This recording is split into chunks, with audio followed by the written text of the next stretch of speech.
Humanity is entering some type of new phase. Even something as light as YouTube, when you really think about it, it's going to go down in history with writing, the printing press, as a new phase. But at the same time, the current form of education is about 200 years old. Education is something that we just assume because we all grew up in it. Let's reimagine education.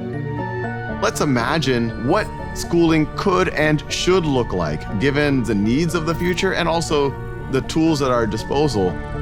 With the internet, we can literally connect the world through learning. I think I've always been drawn to science fiction because it really does challenge you to think, how could the world be? When the whole Khan Academy thing started to happen, I think one of the unique things that to some degree allowed me and Khan Academy to have our own lane is that we started having more of this almost science fiction view. Hey, instead of Khan Academy just being a piece of software, a piece of content, could it be the next Oxford, the next Smithsonian? Could it help us elevate to another level so that the time we live in now feels like a dark ages in 100 years or 200 years? My name is Sal Khan, and I'm the founder and CEO of both Khan Academy and Schoolhouse.world. This is Catalyst, a show about the changemakers tackling our biggest problems. Take a moment and remember your favorite teacher. Now imagine that teacher could reach not 30 kids in a classroom, but millions of students all over the world. That's exactly what Sal Khan is doing on his website, Khan Academy.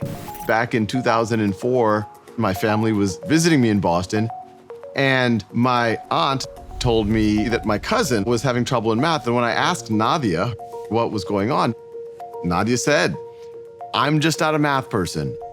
When someone says, "I'm not good at math," I immediately think they just haven't looked at it the right way, or their self-esteem has been shot because either they themselves have been telling themselves or other people have been telling them that they're not good at it. And what I've seen over and over again, it has nothing to do with innate ability. So for the next several months, Nadia was in New Orleans, I was in Boston, remotely tutoring her. And I had 5 virtual classrooms, which were essentially these digital scratch pads. I could tell Nadia, meet me in classroom 5. And what that meant is I could be in Boston, she was in New Orleans, but at classroom 5, we would hear each other's voices, and if one of us wrote with a digital pen, the other one would see it. We started making progress. She got caught up with her class. She frankly got a little ahead of her class. And by quirk of how my mind works, I am always thinking about, hey, this is working for my cousins. Could it work for 10 cousins? Hey, if it's working for them, could it work for people who aren't my cousins? Could it work for 10 million people? Could it work for 1 billion people? So in 2009, I quit my day job. I set it up as a not-for-profit with a mission of free world-class education for anyone, anywhere. A little delusional for a guy operating out of a walk-in closet at the time. And so in that early version of Khan Academy, I was imagining it would be a place where we can connect as human beings and learn from each other. Now, as Khan Academy grew, and now it's 120 million registered users, 20, 30 million come every month all over the world, we lost that person-to-person functionality, but it's always been in the back of my mind. And that's where Schoolhouse.world comes into the picture. The pandemic hits, and Khan Academy's traffic goes to the roof. We've always known, well before the pandemic, that small group tutoring is really the gold standard. There's actually a lot of research papers that even small group tutoring by someone who learned the same material last semester or last year can actually be highly effective, and in some cases even more effective. And so I started reaching out to some friends and say, couldn't we build a prototype of a platform where folks who need help in a topic could say they need help, and that other people, high quality vetted tutors, could say, yes, I could run a small group tutoring session on that topic. And by the end of the summer, it was working. We were getting amazing stories. 13 and 14-year-olds helping people who are in their 50s try to get their high school diploma.